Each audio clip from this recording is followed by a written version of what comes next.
नमस्कार, मैं नियाज खान और आप देख रहे हैं न्यूज एक्सप्रेस। ममता बनर्जी अब राजनीतिक संकट में बुरी तरीके से फंस गई हैं, क्योंकि उनके सबसे वफादार नेता, सबसे वफादार साथी, जिनके ऊपर वो पूरी तरीके से भरोसा करती हैं, अब उन्होंने भी ममता बनर्जी को टाटा बाय बाय कह दिया है और उन्होंने साफ तौर पर अल्टीमेटम दे दिया है कि ममता बनर्जी को चुनना होगा दो नेताओं में, या तो अभिषेक बनर्जी या तो कल्याण बनर्जी। ये खुद कल्याण बनर्जी ने कहा है कि या तो ममता बनर्जी को अभिषेक बनर्जी को चुनना होगा या तो फिर मुझे चुनना होगा। और इसी को लेकर के अब ममता बनर्जी के लिए कहा जा रहा है कि वो राजनीतिक धर्म संकट में बुरी तरीके से फंस गई हैं। इसी पर हम चर्चा करेंगे और हमारे साथ चर्चा करने के लिए हमारे वरिष्ठ सहयोगी पत्रकार अमीन जी हमारे साथ मौजूद हैं। अमीन जी, क्या कहेंगे इसे, जिस तरीके से कल्याण बनर्जी ने साफ तौर पर एक आखिरी अल्टीमेटम दे दिया है और चुनने की बात कह दी है कि या तो अभिषेक बनर्जी को चुनिए या तो मुझे चुनिए, क्या लगता है आपको?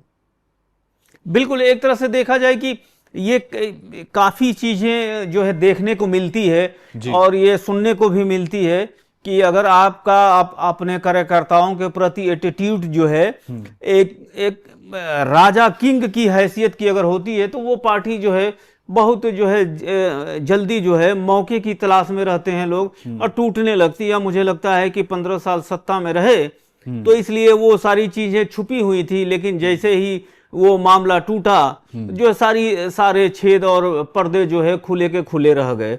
ये सेम टू सेम वैसा ही है।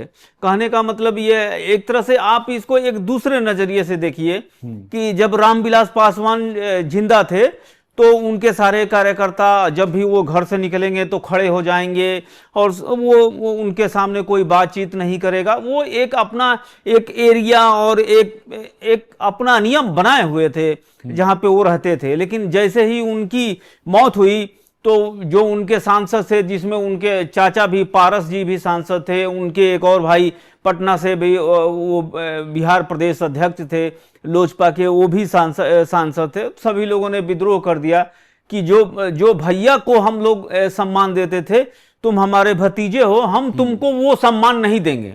जिसका नतीजा हुआ कि आप भी जानते हैं, दर्शक भी जानते हैं, पार्टी टूट गई। लेकिन अंततः फिर बीजेपी ने जो है लोजपा पे भरोसा किया और अब जाके इन्होंने वो रुतबा हासिल किया है। मेरा इस कहानी को सुनाने का एक मतलब ये था कि ममता बनर्जी ने टीएमसी बनाई है और टीएमसी बनाते वक्त उसने क्या कहते हैं कि जो पुराने दिग्गज नेता हैं क्या कहते हैं टीएमसी के, उनको साथ में रखा है, उनको एक इज्जत दी है, तो एक लेवल हेड टू हेड हो जाता है।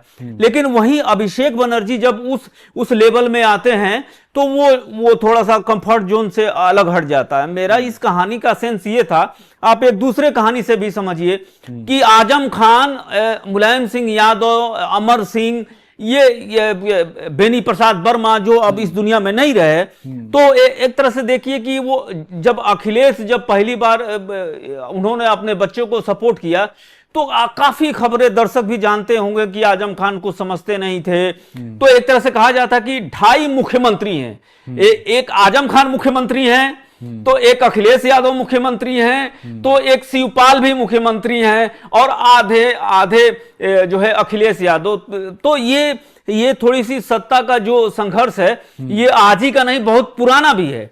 आप इसको एक इतिहास की नजरों से भी देख लीजिए। मुझे याद आया तो मैं सोचा कि बता दूं कि जब 4 साल का अकबर जो है राजा बना तो माहेमंगा और बैरम खान पूरी सत्ता पे कब्जा किए हुए थे, लेकिन बाद में चीजें बदली और वो जो है हटाए गए, लेकिन उनका चलता है। तो सेम टू सेम मुझे लग रहा है कि ममता बनर्जी अपने बच्चे को या भतीजे को आगे तो कर रही हैं, लेकिन जो उनके पुराने नेता हैं, चाहे वो कल्याण बनर्जी हो, चाहे सौगत राय हो, चाहे काकोली घोष दस्तगीर हो, या जो भी वहां के जो सीनियर्स हैं, उनके बीच में थोड़ा सा मुझे लगता है कि एज का गैप है। जैसे अभी जिस मुद्दे पे हम लोग बात कर रहे हैं उस मुद्दे में यह है कि कल्याण बनर्जी ने एएनआई को, आईएनएस को, यानी सबको खुले तौर से ये बयान दिया है कि मैं 30 साल से ज्यादा जो है वकालत कर चुका हूं।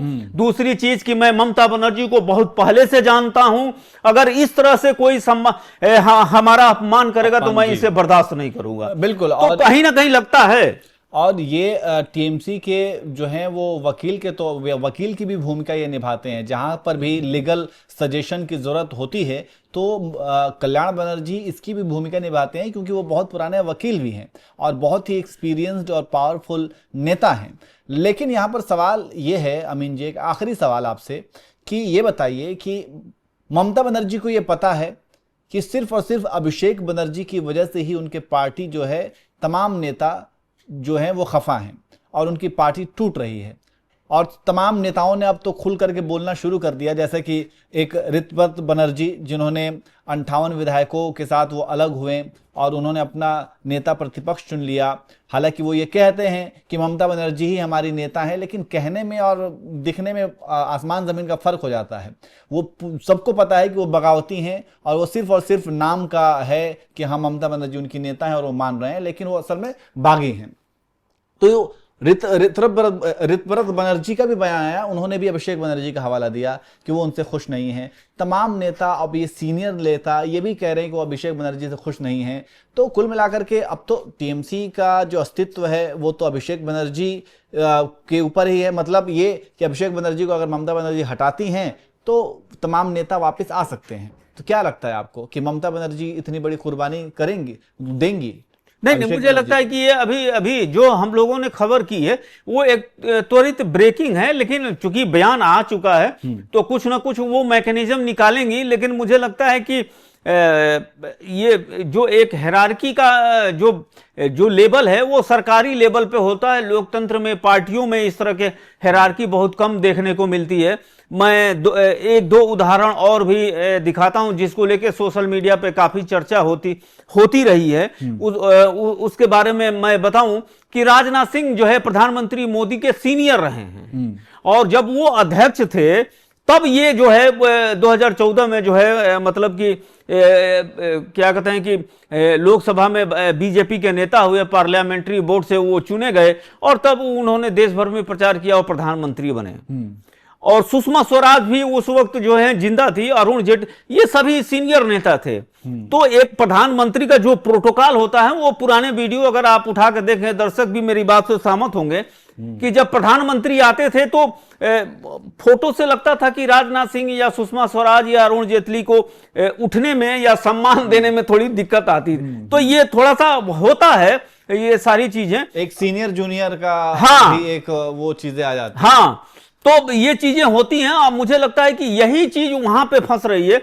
अब इसको जो इसका काट या इसको बैलेंस कैसे किया जाता है, ये थोड़ा सा ममता बनर्जी या अभिषेक बनर्जी को सीखना होगा। और ये सारी चीजें आप इसको एक और उदाहरण से देखिए कि जब शरद पवार को लगने लगा कि सुप्रिया सुले को वो जो है एनसीपी की बागडोर दे देंगे, तो क्या हश्र हुआ। अजीत पवार इस दुनिया में नहीं है, लेकिन अब देखिए वो स्वतंत्र हैं। वो अब फिर उनको लगा, शरद पवार फिर सक्रिय हुए और फिर शरद पवार और उनकी बेटी ने सोचा कि फिर पार्टी को एक करके जो है अपना रुतबा हम बढ़ा लेंगे।